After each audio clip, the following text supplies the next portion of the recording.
Chang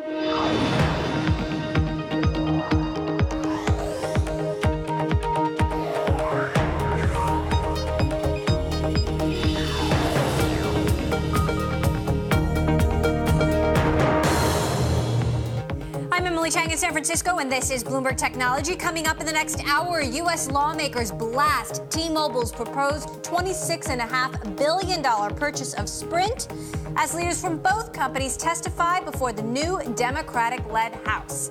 Plus, the Saudi Wealth Fund is putting a stake in the ground in Silicon Valley, opening a San Francisco office. But will the tech industry welcome the kingdom?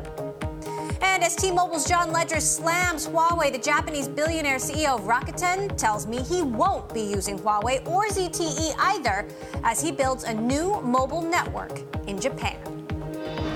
But first to our top story, Sprint and T-Mobile execs in the hot seat in Washington as lawmakers grilled them over their proposed $26.5 billion merger. T-Mobile CEO John Legere and Sprint Executive Chair Marcelo Claure appeared before the House Communications Subcommittee defending the mega deal against claims that it is a threat to competition. Our opponents are wrong when they claim that the merger will lead to higher prices. In fact, the opposite is true.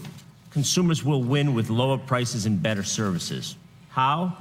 Our costs will drop sharply and our network capacity will expand tremendously. 9 Democratic senators, meantime, called for the deal to be stopped in a letter Tuesday saying that it would hurt consumers. Joining us from Washington to discuss, we've got Georgetown Law Institute Distinguished Fellow Gigi Sohn and Bloomberg's Todd Shields, who covers the FCC. So, Todd, what exactly was Legere's message today? His message was pretty simple, and it's the one we've been hearing for a while, that the merger is good for competition because it will wrap in 5G and such great advancements that'll make the company a stronger competitor to AT&T and Verizon. But it seemed like not everybody was buying it. He fielded a lot of questions from Democrats worried about coverage in rural areas, worried about possible price hikes hiding somewhere within his pledges not to do that. Gigi, talk to us a little bit more about what lawmakers' biggest concerns are. Sure. Well, first of all, I think it's important that the concerns at this hearing today were not just from Democrats, they were bipartisan. And as Todd said, there's concerns that when you combine 4 mobile wireless carriers into 3, prices will go up because you're eliminating a competitor. And particularly, there was concern about low-income consumers, because one of the things that have gotten lost in these merger discussions is the fact that if you combine T-Mobile and Sprint, you're combining 3 of the biggest prepaid carriers. So that's Virgin Mobile, Boost Mobile, and Metro PCS. So this will have a disproportionately harsh impact on low-income consumers. And what's fascinating is that in filings at the Federal Communications Commission, Sprint and T-Mobile's economists have said, yeah, we know that this is going to raise prices on low-income consumers, but they use their cell phones a lot, so they'll just bear the cost, which I think is a remarkable admission. Now, let's take a listen to some of the pushback. Here's a clip from Congressman Mike Doyle. Listen in. That would take the prepaid market from where it is right now at $24.67, which is just under DOJ's threshold, to $44.81, a level that raises lots of red flags. These kinds of numbers have historically resulted in higher prices for consumers, less competition, and less innovation. Now, that said, Todd, didn't John Legere in this hearing promise that prices wouldn't go up?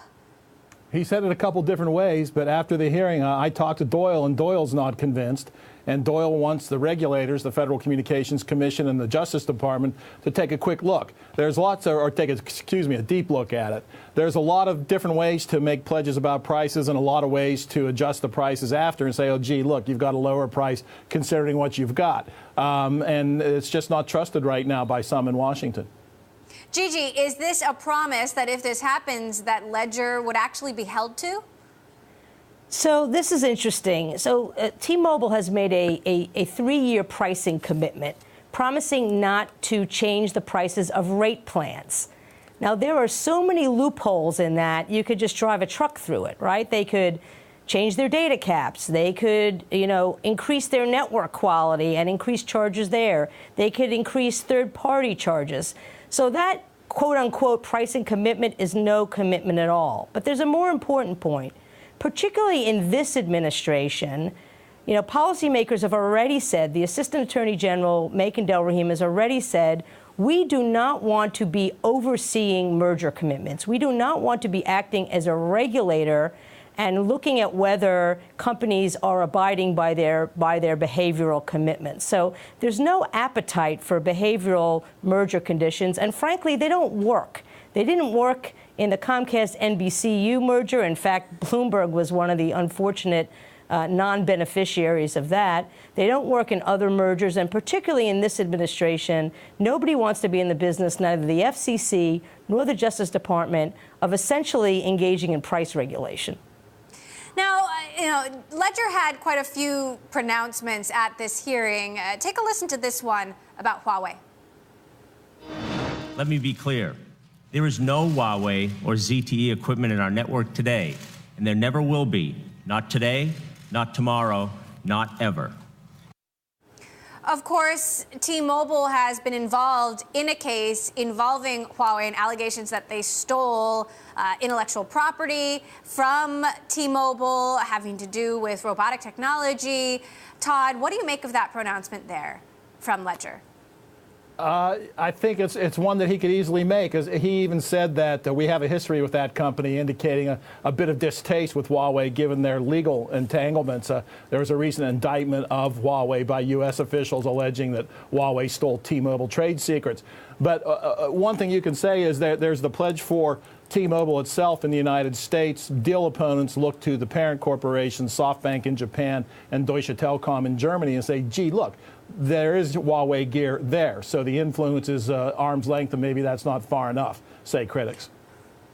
Last quick question, Gigi. Can Sprint survive without this deal? Absolutely. The notion that Sprint is a failing firm is nonsense. They're not even an ailing firm. They just put out their third quarter financials just 2 weeks ago, and they are gaining subscribers in the lucrative postpaid market. Their revenues are increasing across the board in both prepaid and postpaid.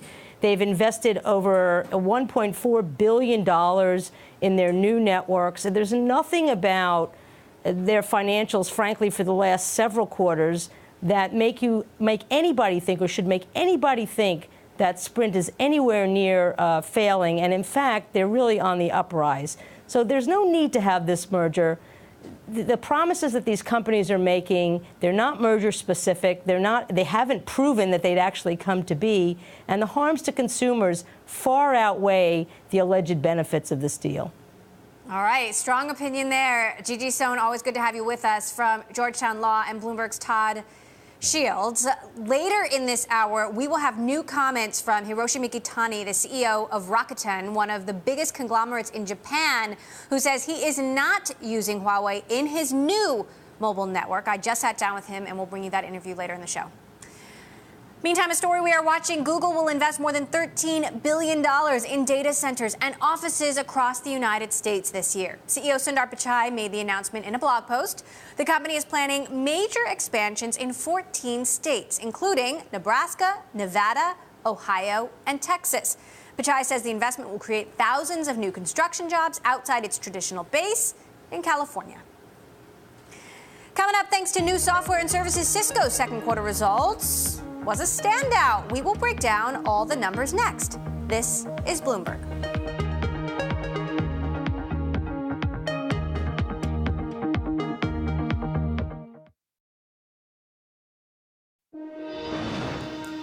Cisco out with an upbeat fiscal second quarter report. The tech giant giving a strong forecast for the current quarter, signaling its confidence that corporations are continuing to spend on their computer networks. For all the details, I want to bring in Woo-Jin Ho of Bloomberg Intelligence. He follows the company for us. So, Woo-Jin, this is a company that is often considered a bellwether for the global economy. What signals are we seeing here? Sure. So in terms of the positive signals, is not only the growth that they delivered in the second quarter results, but also the forecast for the third quarter results. So if we're talking about 4 to 6% growth, based off, if you think about it, off a murky global macroeconomy, it's very strong. So give us the highlights.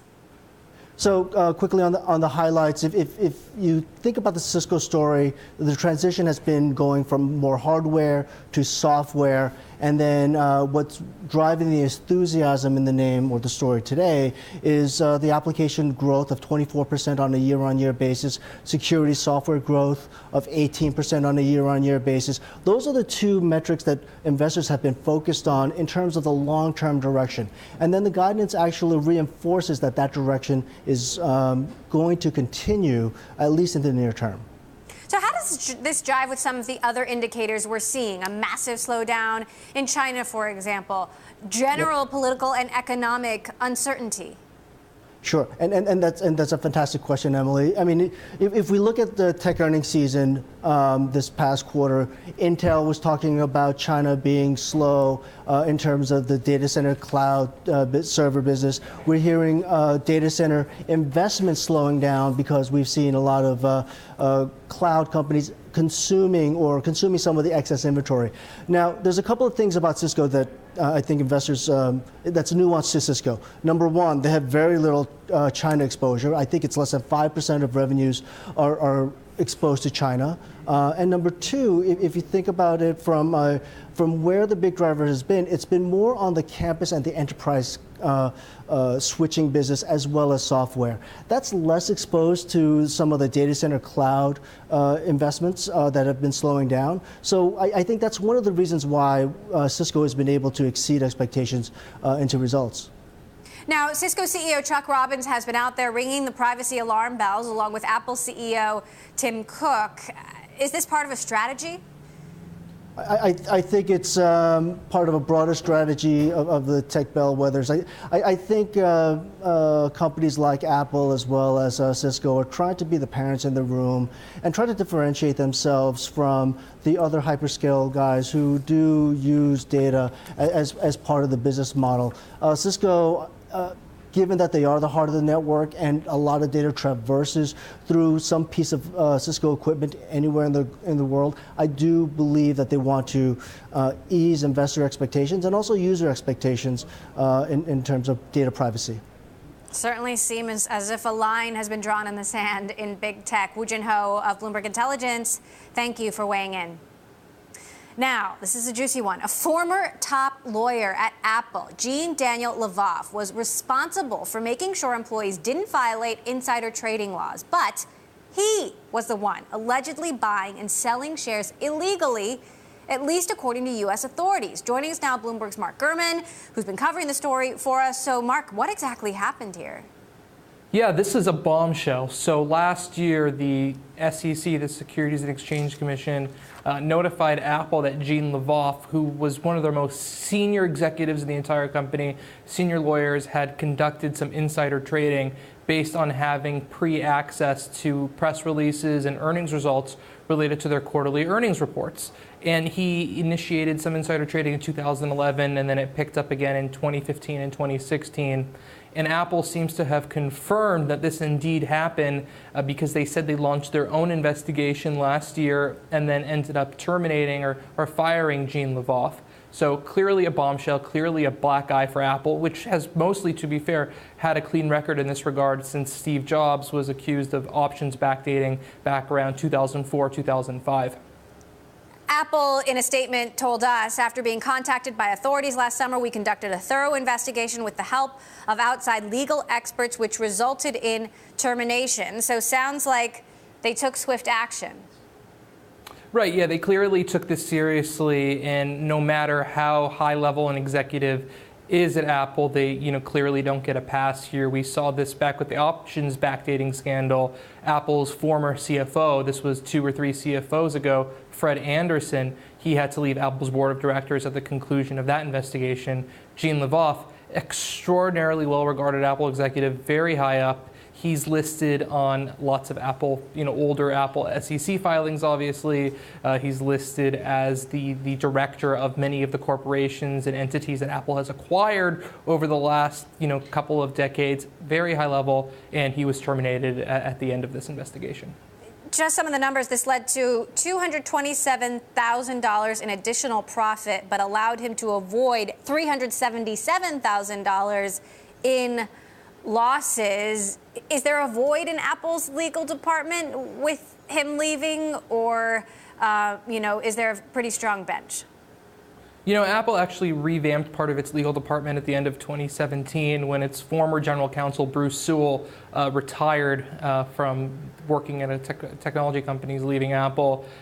Kate Adams, she came from Honeywell as the new general counsel, and she shuffled some of the top people there. So yeah, there is a deep bench in the legal department. But something really important to note here. So he avoided losses about $350,000. He profited around $225,000 or so, as you said. But the Apple employee salary for someone in that level is probably close to $1 million base salary, and a few more $5 to $10 million in additional stock options on an annual basis. So forfeiting all that and the career over $300,000 or so seems like a poor choice on his part, and it's good to see Apple taking swift action. All right, Bloomberg Tech's Mark Gurman, thank you so much for filling us in on that one. Coming up, Akamai's fourth quarter numbers are out. CEO and co-founder Tom Leighton tells us what to expect for the rest of 2019. They have a very unique view of what's going on across the internet. I'm Bloomberg Tech live streaming on Twitter. Check us out at Technology. Follow our global breaking news network TikTok on Twitter. This is Bloomberg.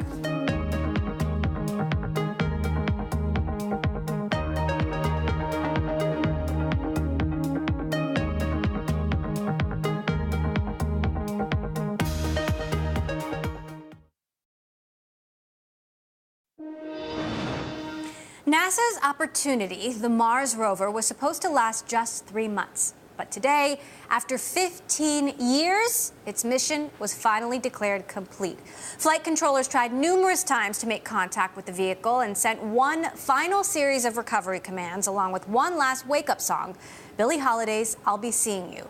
There was no response from space. Had a good run, though.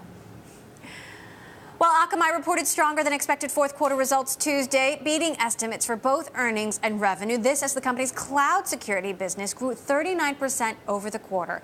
Akamai also announced a joint venture with MUFG, the largest bank in Japan, to offer a new blockchain-based online payment network. Joining us to discuss, Akamai CEO and co-founder Tom Leighton. So, Tom, tell us about this new payments network.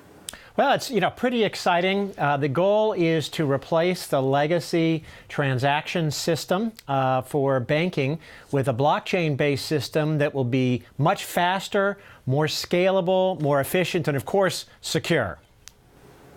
So you, of course, have a very unique view of what's happening across the web. We were speaking about Cisco's earnings results earlier, which were very positive amidst all these economic headwinds, an economic slowdown in China, general political and economic uncertainty. Are you seeing any of that reflected across spending? In our business, we're doing very well and looking forward to a strong year ahead.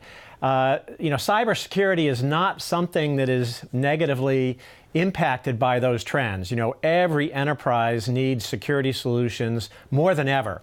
And that's a good reason, why our security business is growing so rapidly. So as we look ahead to 2019, we're seeing a strong year for growth. And with our earnings per share, we forecasted at the midpoint of the range at 14% year over year in 2019.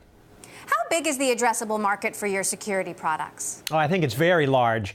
Today we focus on the denial of service prevention and stopping application layer attacks for consumer-facing websites.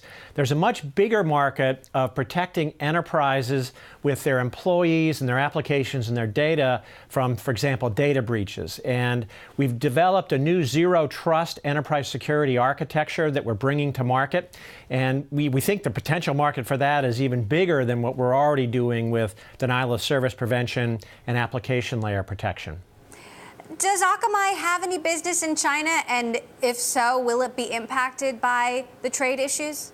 We do have business in China, both from non-Chinese companies delivering content into China and also for Chinese companies that want to deliver content outside of China. And that business has been growing rapidly. So far there hasn't been a major impact, with some of the challenges in the region. And we have excellent relationships with major Chinese companies and carriers. So I think we're in a good position there. There seems to be growing tension between consumers who want to trust their tech companies and the products that they use and the business models of these tech companies trying to squeeze as much value out of the data as possible. Do you think there's a fundamental disconnect emerging? Well, this is certainly a challenging area. And it's an area that we're working on from the perspective of keeping user data private and making sure that it's only used in the ways that users want it to be used, and respecting the laws that are being put into effect in several countries around the world. The general data privacy regulations. So we actually help our customers respect those regulations by making sure the data stays where it's supposed to and is only used in ways that it's supposed to be used. Do you think GDPR is working? I think it's very early days, and it's a very complicated set of regulations. And I think it reflects the inherent tension between having your data used in good ways, but not in ways that you can't control that aren't so good. And it's hard to legislate that.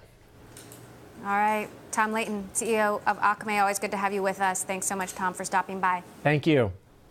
Coming up, Tesla rushes to get Model 3s to China before the trade war truce expires. How Elon Musk risks getting hit from both sides as tensions flare up.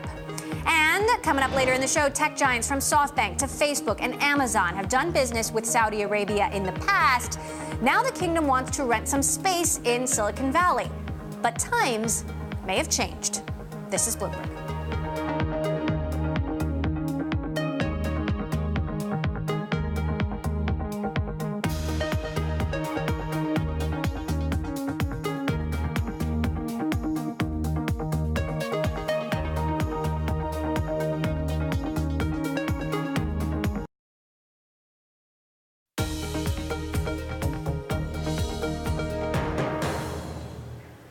This is Bloomberg Technology Global Link, where we join Bloomberg Daybreak Australia to bring you the latest in global tech news. I'm Emily Chang in San Francisco with Sherry Ann in New York and Heidi Stroud-Watts in Sydney.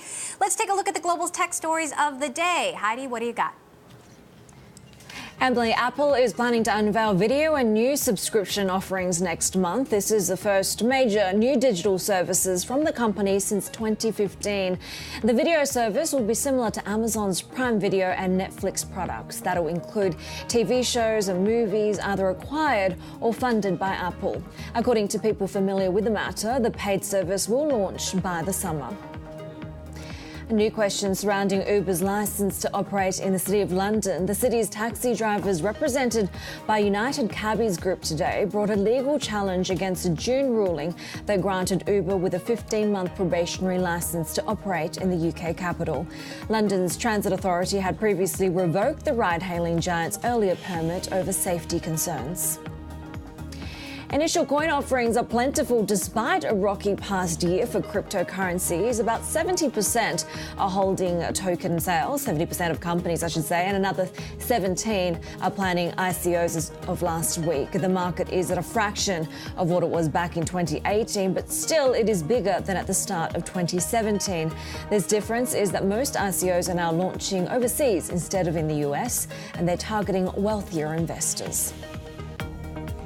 Those are your top global tech stories of the day that we're watching. Emily. Heidi, thanks so much. Well, the e-commerce giant Rakuten is one of Japan's biggest conglomerates and in the geographical crosshairs of the U.S.-China trade war.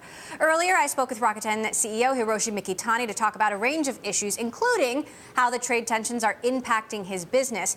He gave me an unexpected answer and talked about why Rakuten has chosen not to go with Huawei or ZTE as it is ambitiously building a new mobile network in Japan. When we are deciding what kind of network equipment we are going to use, I talked with the Japanese government and asked about whether I should use Chinese network equipment or not, and they said no problem, use it. But I kind of sensed the potential risk, even if it's like 1%. I told myself I cannot take 1% risk that something may happen to prohibit Chinese network equipment to be used for the Japanese mobile network. So I decided not to use Huawei or ZTE. Because of the risks of espionage. Because of the risk. So I don't know whether it's true or not, but I'm very, very happy I didn't choose them right now, because if I had chosen them, that means I need to roll back like 1 year and I cannot launch my service. Who'd you choose?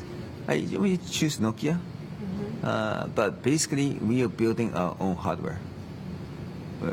We just buy the antenna hardware from Nokia, but maybe in the next generation we're going to build our own. So it's totally different concept. We are IT company integrating, building core network, radio station network, all the technology by ourselves, versus other telcos are asking system integrators to integrate everything.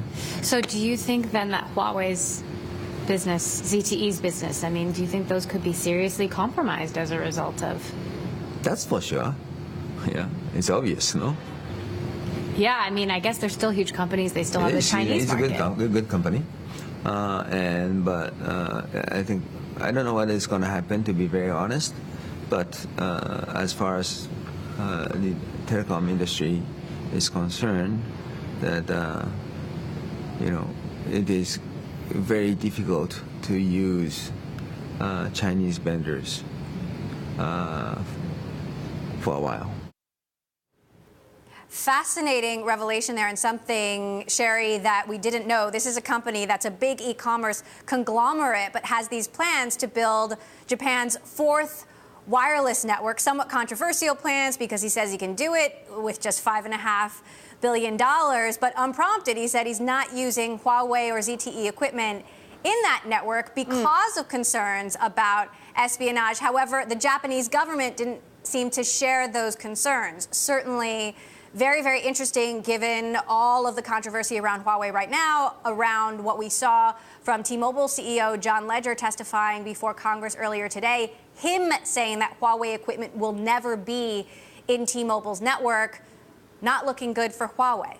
Yeah, very interesting. Many governments, maybe not the Japanese, but other governments like New Zealand, really shunning Huawei as well. But I gotta be honest, Emily, I used to shop in Rakuten when I was back in Japan. I love their products, so I'm a big fan. So now they're trying to, as you say, trying to take on SoftBank in the e-commerce space, trying to take on Amazon. What exactly did the CEO say on that?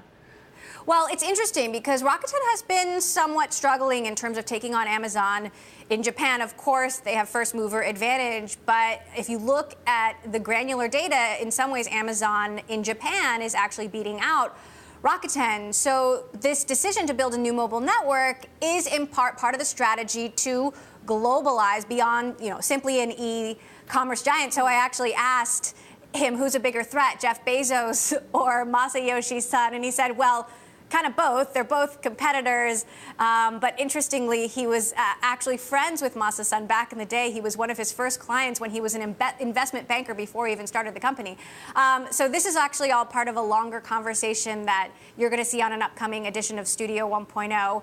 We talked all about his ambitions, taking on not just Amazon, but SoftBank and the wireless industry in general, and it's a fascinating conversation. Yeah, the battle of the billionaires, right? The battle of the billionaires. Always a fun, juicy one to talk about. Thank you so much, Sherry. We have much more ahead, so stick with us. This is Bloomberg.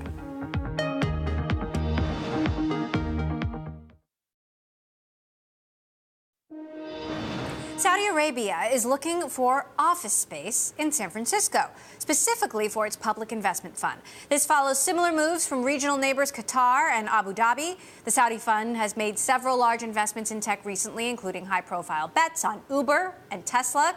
And this move comes just months after Saudi Arabia faced international condemnation for the killing of the journalist Jamal Khashoggi at its Istanbul consulate. Joining me now to discuss, Nuala O'Connor, the CEO of the Center for Democracy in Technology. So, Nuala, what's your take on the unabashed expansion of the Saudi investment fund into Silicon Valley?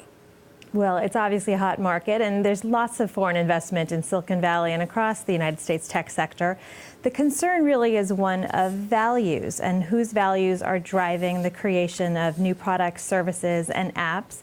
We've seen just recently some outcry over the creation or the support of an app led by the Saudi government that allows people to track female associates or relatives. These are concerning kinds of applications, and we would obviously want to espouse democratic values and values of equality and liberty. That's part of my organization's name, is Democracy and Technology. So the question for me is one of what kind of values are we embedding in the technology in our daily lives?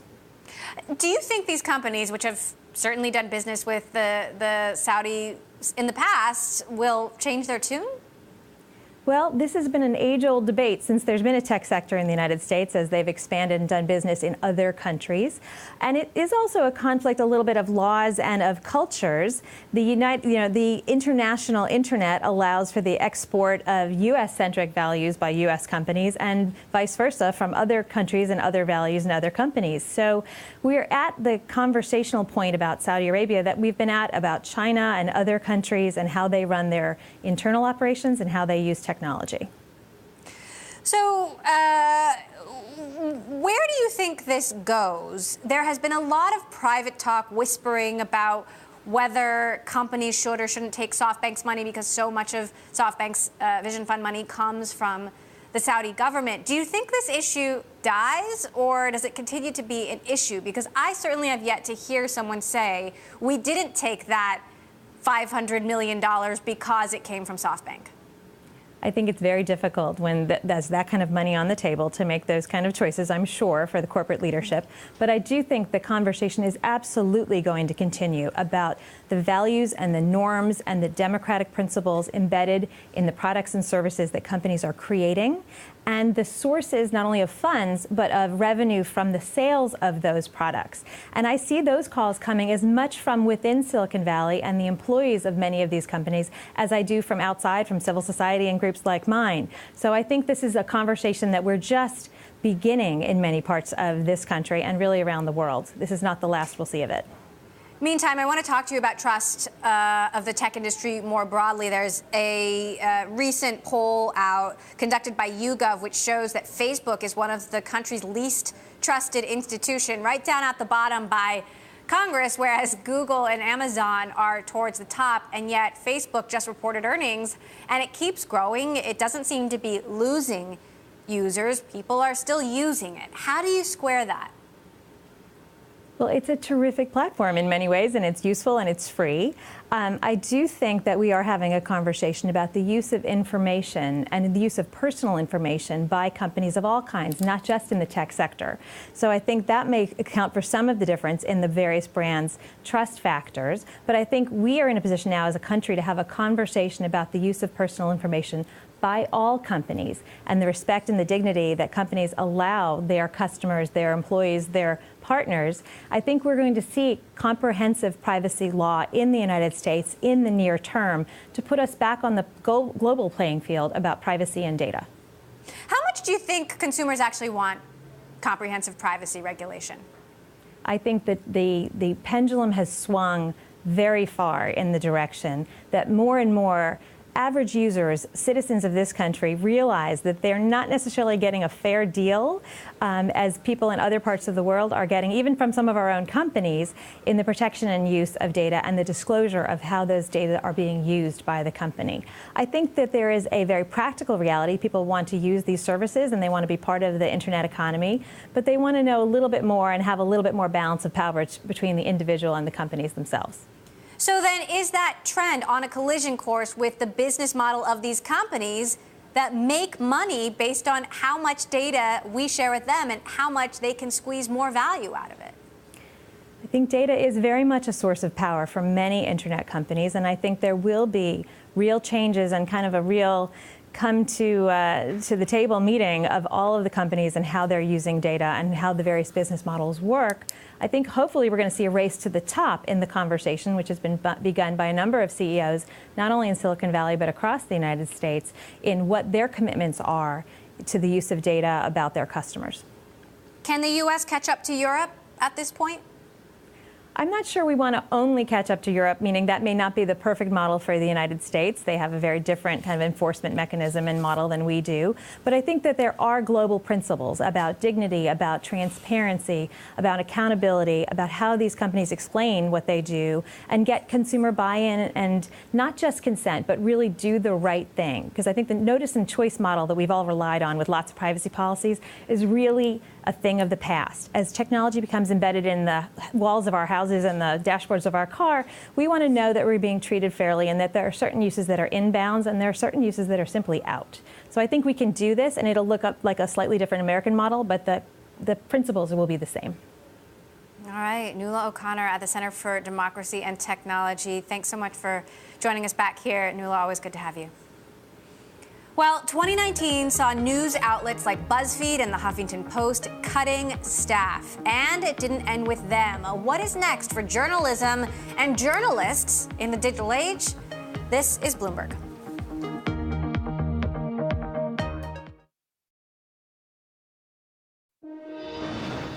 The start to 2019 has been sobering for the journalism industry. Major publishers like BuzzFeed, Vice, Gannett, and more laid off thousands of employees. Sadly, this is becoming something of the norm for journalism since the advent of the internet. According to a 2018 Pew study, at least 36% of newspapers have experienced layoffs between January 2017 and April of that year. That number is 23% for digitally native outlets. Joining us to discuss, Tim Cadigan, CEO of OpenX.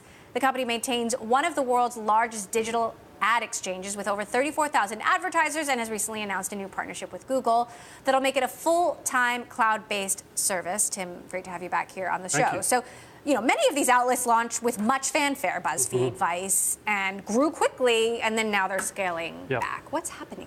Well, I think, the underlying question is the business model, right? And the business model is one of advertising. And advertising is kind of tale of two cities today. So overall advertising is doing extremely well. Advertising 2018 grew about 7%, twice the rate of the economy. Digital advertising grew 15%. Facebook grew 30%.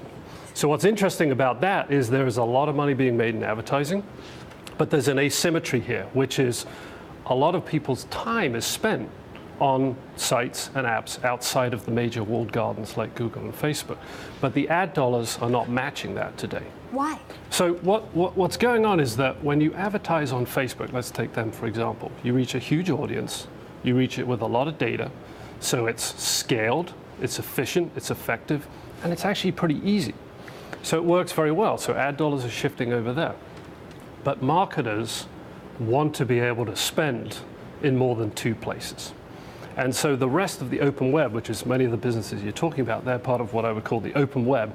They need an advertising model that works more like what works on Facebook and Google. So what's it going to take to redistribute? Because I certainly don't spend half my time on, or all my time on Google and Facebook. Correct, exactly. So there you go. So that's the problem. And so I would call it people-based marketing. And so what we need is a system that operates like people-based marketing on a walled garden for the open web, so that the ad dollars can follow the users and the attention that is being generated by all of those great outlets that are doing great journalism. How do we do that? So, you lean a little bit on companies like mine and peers in the space to frankly innovate more, and that's a little bit, the background of our Google Cloud deal, to innovate more and to get closer and provide a more viable complement to those really big systems. Isn't that bad for Google, your new partner? So Google is a multifaceted player, right? So for us alone, they are a big partner, they are a big customer, they're one of the biggest buyers. And they're a competitor. They're a competitor, and now they're a technology vendor. And so we embrace all those aspects, and that's sort of the way the world works. Do you think that Google and Facebook's business models are under threat? No. By relying so much on consumer data? No, I don't. I think that they have a very strong position because they create incredible consumer products, and they have a great trade-off between consumers and advertising for those products. What about Amazon?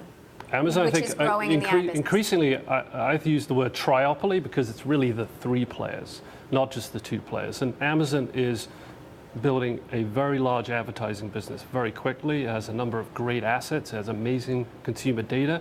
It understands, of course, what people buy. Then it has millions of merchants who want to reach those consumers. At any point, do you expect the ad business to feel the backlash around privacy, around consumer concerns about their data? I would say it already has, right? I think the reality that we have to, anyone who's a practitioner of advertising today has to understand we have to move to a fully permission-based marketing system. And what I mean by that is consumers need to understand what's going on, they need to participate, they need to be out of control, they need to be able to embrace the system. Because the system is... How do we do that? Well, actually, regulation, the right kind of regulations are going to be a good thing. What we worry about, and I think our peers worry about, is in the US, 50 different sets of laws. That would be a big problem. If we could have one standard set of laws, and ideally as global as possible, that enable permission-based marketing, that's a good thing. That's where we need to get to. All right. To build the trust. Fascinating. Tim Cadigan, OpenX CEO. Great to have you back here. Thank you very much. On the show. Appreciate it. All right. Tesla is rushing as many Model 3s to China as it can before the trade war truce with the U.S. expires on March 1st. CEO Elon Musk fears the two countries could ratchet tariffs back up. That would make the electric cars more expensive in China and raise the cost of components China sends to Tesla's U.S. assembly plant. Joining us now at Bloomberg Business Week's Max Chafkin. So, Max, is the rush warranted? I mean, the rush is warranted in the sense that, number one, the trade situation between the U.S. and China is very volatile, and two, that Tesla is operating, on sort of very narrow band to be successful. As we've been talking about for, basically a year, they're under this production crunch. They're also just scrambling to generate as much revenue and profit as possible, and so, being able to, get these cars into China before a potential, 25% possible tariff hike, is going to be good for them. It also shows just how dependent Tesla is on China. I mean, we saw, a few weeks back, Elon Musk going to China, unveiling this, money field that is going to be the site of a factory. This is a company that really needs, to do a lot of business in China for it to have, the future that its CEO wants it to have. I have a chart here in my Bloomberg taking a look actually at Tesla's revenue in China over the last several quarters. We're missing the most recent quarter, but Tesla's revenue per quarter in China, about 6% of global revenue. Do you expect that to significantly increase with this China plant? Yeah, definitely. And Tesla needs it to increase because the demand for electric cars right now in the world, China is the biggest market by a lot. Now, some of that has to do with subsidies that the Chinese government is giving to buyers and the fact that there are these really low-cost electric cars in China. But if you want to look at like a market that is really embracing this technology like nobody else, that's China. And also, obviously this is a huge market. If Tesla wants to be, a leading global manufacturer, it needs to have its Chinese sales sort of grow commensurate with the size of the market. So what tariffs or types of tariffs might Tesla face once this truce wears off? We don't know, and part of the reason we don't know is because it would be sort of it would be like a tit-for-tat situation where the Chinese government would be responding to the Trump administration. So you could imagine just sort of an automobile tariff. I believe that's what was talked about last year. There's also this sort of cutout that the Chinese government made for electric car manufacturers in the country, where before manufacturers had to have a local partner. Now the Chinese government is saying it's okay for Tesla to open a factory on its own. Now, you could imagine if this trade war intensifies, that could change as well, and that would have huge implications for Tesla. All right, well, the Model 3 is coming in droves to China's shores. Bloomberg Business Week's Max Chafkin, thank you so much for that update. And that does it for this edition of Bloomberg Technology. On Thursday's show, we're going to be speaking with Xander Lurie, CEO of SurveyMonkey, on the heels of their earnings results. And of course, we're live streaming on Twitter. You can check us out at Technology and follow our global breaking news network, TikTok, on Twitter. This is Bloomberg.